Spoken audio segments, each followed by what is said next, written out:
ಶ್ರೀ ಗುರು ಬಸವ ಲಿಂಗಾಯ ನಮಃ. ನಾಡಿನ ಎಲ್ಲ ಶರಣ ತಂದೆ ತಾಯಿಗಳ ಪವಿತ್ರಾತ್ಮಕ್ಕೆ ಶರಣಾರ್ಥಿಗಳು. ಬಸವಾದಿ ಶರಣರ ವಿಚಾರಧಾರೆಗಳನ್ನು ತಮ್ಮ ಜೀವನದುದ್ದಕ್ಕೂ ಅನುಸರಿಸಿಕೊಂಡು ಇತರರಿಗೆ ಮಾರ್ಗದರ್ಶಿಯಾಗಿ ಬಸವ ವಿಚಾರಗಳನ್ನೇ ಬಿತ್ತುತ್ತಾ ತಮ್ಮ ಇಡೀ ಜೀವನವನ್ನು ಶ್ರಮಿಸಿರುವಂತಹ ನಾಡಿನ ಅಪರೂಪದ ಜಂಗಮ ತತ್ವಗಳಲ್ಲಿ ಜಂಗಮರ ಶ್ರೇಷ್ಠರ ಅಂತ ಎನಿಸಿಕೊಂಡಿರುವಂತಹವರು ಇಳಕಲ್ಲಿನ ಡಾಕ್ಟರ್ ಮಹಾಂತ ಶ್ರೀಗಳು.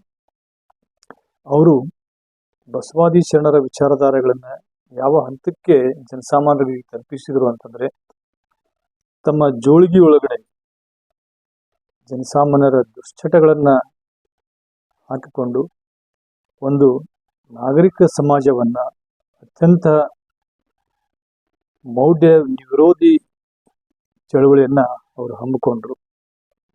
ಅವರ ಒಂದು ಜನ್ಮದಿನವನ್ನ ರಾಜ್ಯ ಸರ್ಕಾರ ಇವತ್ತು ವ್ಯಸನ ಮುಕ್ತ ದಿನಾಚರಣೆ ಆಚರಿಸುವ ಮೂಲಕ ಅವರ ಇಡೀ ಜೀವನ ಸಂದೇಶವನ್ನ ನಾಡು ಅರಿತುಕೊಳ್ಳಲಿ ಅನ್ನುವಂತಹ ನಿಟ್ಟಿನೊಳಗಡೆ ನಮ್ಮ ಮಧ್ಯದಲ್ಲಿ ಬಾಳಿದಂತಹ ಅಪರೂಪದ ಶರಣರು ಇಳಕಲ್ಲಿನ ಡಾಕ್ಟರ್ ಮಹಾಂತ ಶ್ರೀಗಳು.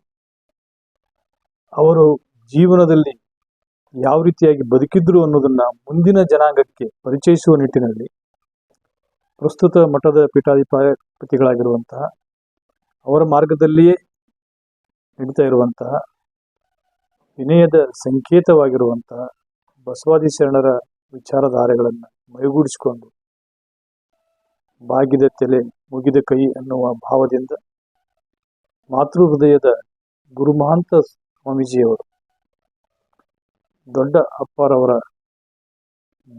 ಜೀವನದ ಸ್ಮರಣೆಯನ್ನ ಶಾಶ್ವತವಾಗಿ ಉಳಿಸಿಕೊಳ್ಳುವುದಕ್ಕೋಸ್ಕರವಾಗಿ ಶ್ರೀಮಠದಲ್ಲಿ, ಇಳಕಲ್ಲದ ಶ್ರೀಮಠದಲ್ಲಿ ಪೂಜ್ಯರು ಬಳಸಿರುವಂತಹ ಎಲ್ಲ ವಸ್ತುಗಳನ್ನು ಅತ್ಯಂತ ಓರಣವಾಗಿ ಇಟ್ಟುಕೊಂಡು ಅವರು ಮುಂದಿನ ಜನಾಂಗಕ್ಕೆ ಈ ರೀತಿಯಾಗಿ ಒಬ್ಬ ಸಂತ ಬದುಕಬಹುದು, ಎಷ್ಟೊಂದು ಸರಳವಾಗಿದ್ರು ಅನ್ನೋದಕ್ಕೆ ಅವರ ಬದುಕನ್ನ ತೆರೆದ ಪುಸ್ತಕದ ಹಾಗೆ ಅವರು ಬಳಸಿರುವಂತ ಎಲ್ಲ ಸಾಧನಗಳನ್ನ ಒಂದು ವಸ್ತು ಸಂಗ್ರಹಾಲಯದ ರೂಪದಲ್ಲಿ ಅವನ್ನು ಸಂಗ್ರಹಿಸಿಟ್ಟಿದ್ದಾರೆ.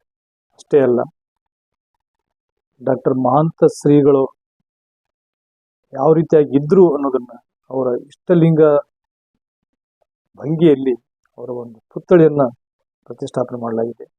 ಆ ಪುತ್ಥಳಿಯನ್ನ ನೋಡಿದವರಿಗೆ ಎಲ್ಲರಿಗೂ ಸಹ ಮಹಾಂತ ಶ್ರೀಗಳು ಎಲ್ಲಿಯೂ ಹೋಗಿಲ್ಲ, ಇಲ್ಲೇ ಇದ್ದಾರೆ ಏನೋ ಅನ್ನುವಂಥ ಭಾವ ಬರುವ ಮಟ್ಟಿನಲ್ಲಿ ಆ ಒಂದು ಪುತ್ಥಳಿಯನ್ನ ನಿರ್ಮಾಣ ಮಾಡಿ ಅವರೆಲ್ಲ ಜೀವನ ಸಾಧನೆಗಳನ್ನ ಸಂಗ್ರಹಿಸಿ ಮಠಕ್ಕೆ ಬರುವಂತಹ ಭಕ್ತಾದಿಗಳಿಗೆ ಡಾಕ್ಟರ್ ಮಹಾಂತ ಶ್ರೀಗಳು ಮಠದಲ್ಲಿಯೇ ತಮ್ಮ ಆಯುಷ್ಯ ಪೂರ್ತಿ ಹೇಗೆ ಕಳೆದರು, ಅವರು ಯಾವ ಯಾವ ವಸ್ತುಗಳನ್ನು ಬಳಸಿದರು, ಅವರ ದಂಡ ಆಗಿರ್ಬೋದು, ಅವರು ಧರಿಸಿರುವಂಥ ರುದ್ರಾಕ್ಷಿ ಆಗಿರ್ಬೋದು, ಪಾದರಕ್ಷೆಗಳಾಗಿರ್ಬೋದು, ಅವರ ಆಸ್ಪತ್ರೆಯಲ್ಲಿ ಇದ್ದಾಗ ಬಳಸಿರುವಂಥ ವಸ್ತುಗಳಾಗಿರ್ಬೋದು, ಅವರ ಅಂತಿಮ ಹಂತದಲ್ಲಿ ವಿಶ್ರಾಂತಿ ಪಡೆದಿರುವಂತಹ ಆ ಒಂದು ಕಾಟ ಆಗಿರ್ಬೋದು, ಇನ್ನು ಅನೇಕ ಅವರು ಬಳಸುವಂತಹ ಅವರು ಹಾಕೊಳ್ತಾ ಇರುವಂತಹ ಚಸ್ಮಾ ಆಗಿರ್ಬೋದು, ಅವರ ವಸ್ತ್ರಗಳಾಗಿರ್ಬೋದು, ಅವರ ಕನ್ನಡಕಗಳಾಗಿರ್ಬಹುದು, ಹೀಗೆ ಹಲವಾರು ಅವರು ಬಳಸಿರುವಂತಹ ವಸ್ತುಗಳನ್ನ ಹಾಗೇನೆ ಹಾಳಾಗಿ ಹೋಗ್ದೇನೆ ಅವು ಒಂದು ಮುಂದಿನ ಜನಾಂಗಕ್ಕೆ ಸಂದರ್ಶನಕ್ಕೆ ಇರಲಿ ಅನ್ನುವ ದೃಷ್ಟಿಯಿಂದ ಸಂಗ್ರಹಿಸಿರುವಂತಹ ಒಂದು ವಿನೂತನವಾದಂತಹ ಒಂದು ಪ್ರಯೋಗವನ್ನ ಗುರುಮಹಾಂತ ಶ್ರೀಗಳು ಮಾಡಿದ್ದಾರೆ. ಇದು ನಾಡಿನ ಎಲ್ಲ ಮಠಾಧೀಶರಿಗೆ ಒಂದು ಅನುಕರಣೀಯ ಆಗಿರುವಂತಹ ಒಂದು ಕಾರ್ಯ ಅಂತ ಹೇಳಿ ನಾವು ಭಾವಿಸಬಹುದು. ಅಂತಹ ಒಂದು ವಸ್ತು ಸಂಗ್ರಹಾಲಯವನ್ನ ಈಗ ಸಂದರ್ಶಿಸೋಣ ಬನ್ನಿ. ಈ ಒಂದು ವಸ್ತು ಸಂಗ್ರಹಾಲಯದ ಮೂಲಕವಾಗಿ ಪರಮ ಪೂಜ್ಯರನ್ನ ಮತ್ತೊಮ್ಮೆ ನಾವು ಸಂದರ್ಶಿಸುವಂತ ಅವಕಾಶವನ್ನ ತಮ್ಮೆಲ್ಲರಿಗೆ ನೀಡ್ತಾ ಇದ್ದೇನೆ. ಸರ್ವರಿಗೂ ಶರಣಾರ್ಥಿಗಳು.